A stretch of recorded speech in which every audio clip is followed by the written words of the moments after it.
আসসালামু আলাইকুম রহমতুল্লাহ। সম্মানিত ভিউয়ার্স, ঈদ মুবারক। সকলকে জানাই আমার পক্ষ থেকে পবিত্র ঈদুল ফিতরের আন্তরিক শুভেচ্ছা ও অভিনন্দন এবং ভালোবাসা। সম্মানিত ভিউয়ার্স, আপনাদের সামনে আমি আজ ঈদ স্পেশাল একটা আলোচনা নিয়ে চলে আসলাম। একদিন অর্থাৎ এক ঈদের দিন নবী মুহাম্মদ সাল্লাল্লাহু আলাইহি ওয়াসাল্লাম ঈদের নামাজ আদায় করার জন্য ঈদগাহে যাচ্ছিলেন। পথিমধ্যে এক বালককে দেখতে পেলেন, সে কান্নাকাটি করতেছে। তখন নবীজি সাল্লাল্লাহু আলাইহি ওয়াসাল্লাম ওই ছেলেটিকে বললেন, হে ছেলে, তুমি কান্নাকাটি কেন করতেছ? ছেলেটি বলল, আমার মনের কথা, আমার দুঃখের কথা আমি তো তোমাকে বলবো না। তখন নবীজি সাল্লাল্লাহু আলাইহি ওয়াসাল্লাম তাকে বললেন, হে বাবা, তুমি তোমার কথা কাকে বলতে চাও? তখন ছেলেটি বলল, আমি আমার কথা সেই আব্দুল্লাহর পুত্র মুহাম্মদকে বলতে চাই। তখন নবীজি সাল্লাল্লাহু আলাইহি ওয়াসাল্লাম ছেলেটিকে বললেন, হে ছেলে, হে বাবা, দেখো আমি হলাম সেই আব্দুল্লাহর পুত্র মুহাম্মদ, তুমি তোমার মনের কথা আমাকে বলতে পারো। তখন ছেলেটি বলল, হে নবী, আপনি তাহলে শুনুন আমার দুঃখের কথা, আমার কষ্টের কথা। আমার জন্মের পরেই আমার আব্বু ইন্তেকাল করেন।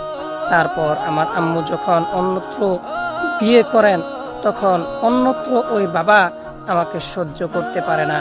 আমার আম্মু আমাকে কোলে নেয়, আমার আম্মু আমাকে ভালোবাসে, এটা ওই লোক সহ্য করতে পারে না, দেখতে পারে না। এজন্য সে আমাকে তার বাড়ি থেকে আমাকে তাড়িয়ে দিয়েছে। তখন নবীজি সাল্লাল্লাহু আলাইহি ওয়াসাল্লাম ছেলেটিকে বললেন, হে বাবা, শুনে রাখো তাহলে, এখন থেকে তোমার বাবা যদি হয় মুহাম্মদ আর তোমার আম্মু যদি হয় হযরতে আয়েশা, তাহলে তোমার কেমন লাগবে? তখন ছেলেটির মুখে হাসি ফুটে উঠল এবং বলল, আমার আব্বু যদি হয় মুহাম্মদ এবং আম্মু যদি হয় হযরতে আয়েশা, তাহলে এর চাইতে আর উত্তম কি হতে পারে? তখন নবীজি সাল্লাল্লাহু আলাইহি ওয়াসাল্লাম ওই ছেলেটিকে কুলে তুলে নিয়ে বুকের সাথে জড়িয়ে আম্মা জান আয়েশা রাদিয়াল্লাহু আনহার ঘরে চলে গেলেন এবং বললেন, হে আয়েশা, আজ থেকে এই ছেলেটি হলো আমাদের সন্তান।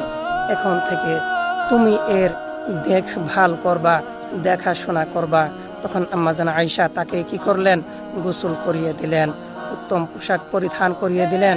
তখন ছেলেটির মুখে হাসি ফুটে উঠল। সুবহানাল্লাহ। মাই ডিয়ার ফ্রেন্ডস, এই ঘটনা থেকে আমরা কি শিক্ষা পেলাম?